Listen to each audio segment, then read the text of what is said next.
Have you ever heard of a hermit before? Dating back as far as the 3rd century AD, many Christians have adopted a hermetic or monastic lifestyle as a way of isolating and insulating themselves from the corrupting influence of an increasingly sinful world. Actually, I think the practice can be traced back a lot further than that.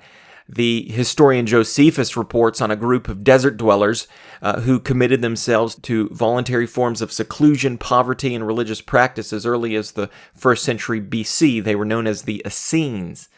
Some believe John the Baptist himself may have belonged in some way to such a community. Prior to John, we can point to the solitary lifestyle of several Old Testament prophets. Throughout church history, there is an ongoing legacy of figures who choose to separate themselves from society in order to focus their lives exclusively in devotion to God.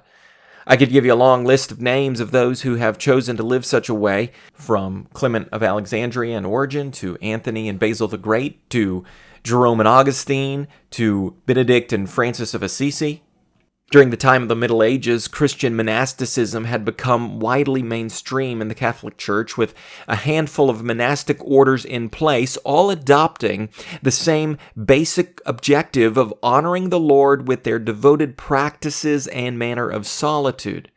They designed their lives to give concentrated attention to the spiritual disciplines of prayer, fasting, singing, preaching, Bible reading, etc. Of course, monastic life was more than just sitting around and reading one's Bible all day. Those who lived in the monastery could delve into other projects as well. Scholasticism and artistry took off in many of these places. They had the opportunity to read libraries of books. They could write volumes and volumes of their own books to add to those libraries. They could develop certain crafts, whether that was weaving or woodworking, candle making, or whatever it was. And then they could pass all of that knowledge down by apprenticeship and mentorship to the younger monks or nuns in their commune. One interesting feature about a lot of these monasteries is that they maintained their own gardens, vineyards, and other means of production. In fact, some had become completely self-sustaining. They learned to grow their own food and to meet their own needs. Their self-reliance, again, was born out of an objective of being less affected by the sinful influences of society around them, which was ultimately born out of an objective to live holy lives, honorable to the Lord. I'll be honest, as I read about these sorts of figures in church history, I catch myself relating very much to the overall appeal of that kind of lifestyle. I suppose minus some of the vows that went along with it. We won't get into all of those.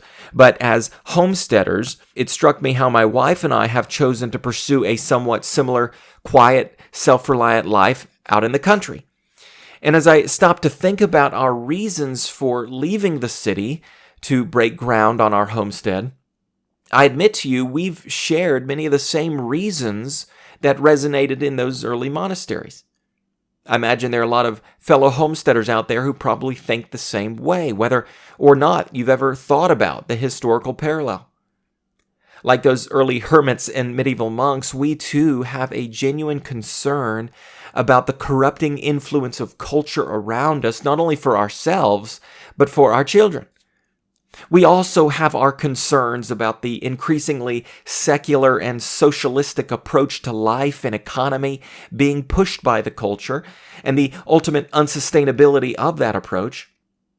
It's made sense to us to step back a little from modern society and to return to some of those old-fashioned ways of life, including a more concentrated approach to the basic spiritual disciplines that are widely lax by so many today. I'm a little uncomfortable to relate our homestead to a monastery or a commune, but at its heart, we do have the same chief end, to glorify God and enjoy Him forever, as the old catechism puts it. Early on, Amy and I adopted 1 Thessalonians chapter 4, verses 11 and 12 as our inspirational verse to set the tone of what we're trying to do out here. Sometime I think I'll do an episode that tries to break down in detail what that verse is all about, but to quote it to you, Paul tells the church to, quote, aspire to live quietly, and to mind your own affairs, and to work with your hands as we instructed you, so that you may walk properly before outsiders and be dependent on no one. Apparently, it is an intended Christian goal to aspire to adopt a simple, quiet life, one relatively content and hardworking and self-reliant, as a way of setting a good Christian example to an unbelieving world. There's a lot there we could reflect on. Again, I'll save a full exposition for another day, but for our family, that's a good model. One thing that should probably be emphasized here is the important balance that needs to be a part of such a way of life. While we are told to aspire to a self-sustaining and sanctified life, notice how that life is meant to be lived in part for the benefit of those outsiders watching how you live. In other words, we aren't to be so isolated we have no contact with the outside world. In fact, if you compare 1 Thessalonians 4:11 and 12 to other scriptures, we've got to acknowledge the objective for the Christian isn't just to give their attention to concentrated forms of devotion and worship, but a concentrated effort of evangelism and outreach too. In Matthew chapter 5, verses 14 through 16, Jesus tells his disciples, "You are the light of the world. A city on a hill cannot be hidden, nor do people light a lamp and put it under a basket, but on a stand, and it gives light to all who are in the house. In the same way, let your light shine before others, so that they may see your good works and give glory to your Father who is in heaven." 1 Corinthians 10:31 says, "So, whether you eat or drink or whatever you do, do all to the glory of God.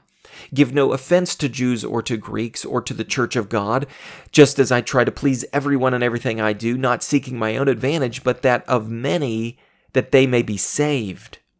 What does it mean to glorify God?